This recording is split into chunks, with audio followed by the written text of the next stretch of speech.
تو اچھی چیزیں حاصل کر چکا، اسی طرح لازر بری چیزیں۔ اب وہ تسلی پا رہا ہے اور تو تڑپتا ہے۔ آج کی پاک انجیل مقدس لوکا کی معرفت لکھی گئی انجیل کے 16ویں باب کی 19 تا 31 آیات مقدسہ۔ ایک دولت مند آدمی تھا جو ارغوانی اور مہین کپڑے پہنتا اور ہر روز عیش و عشرت کرتا تھا، اور لازر نامی ناسوروں سے بھرا ہوا ایک بھکاری اس کے دروازہ پر پڑا ہوا تھا، اور اسے آرزو تھی کہ میں ان ٹکڑوں سے پیٹ بھروں جو اس دولت مند کی میز پر سے گرتے ہیں، بلکہ کتے بھی آ کر اس کے ناسور چاٹتے تھے۔ اور ایسا ہوا کہ وہ بھکاری مر گیا، اور فرشتوں نے اسے لے جا کر ابراہیم کی گود میں پہنچا دیا، اور وہ دولت مند بھی مرا اور دفنایا گیا۔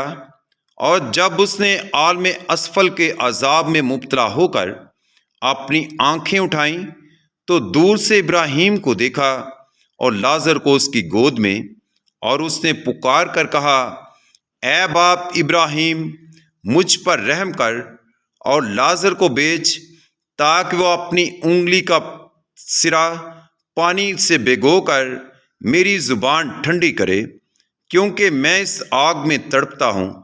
پر ابراہیم نے کہا، بیٹا، یاد کر کہ تو اپنی زندگی میں اچھی چیزیں حاصل کر چکا، اور اسی طرح لازر بری چیزیں۔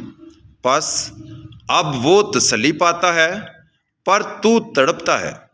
اور ان سب باتوں کے علاوہ ہمارے تمہارے درمیان ایک بڑا گڑھا حائل ہے، ایسا کہ جو یہاں سے تمہارے پاس جانا چاہیں نہ جا سکیں، اور نہ وہاں سے یہاں آ سکیں۔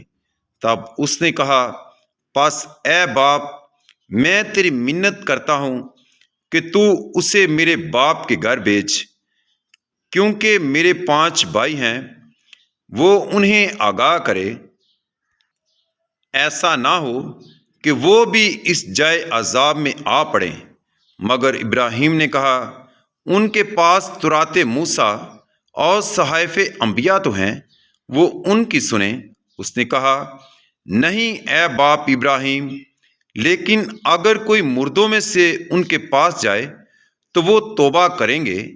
مگر اس نے اس سے کہا کہ جب وہ تورات موسیٰ اور صحائف انبیاء کی نہیں سنتے، تو اگر مردوں میں سے کوئی جی اٹھے تو اس کی بھی نہ مانیں گے۔ پاک انجیل کا پڑھا سنا جانا ہم سب کے لیے باعث برکت ہو۔ اے خداوند، تیرا شکر ہو۔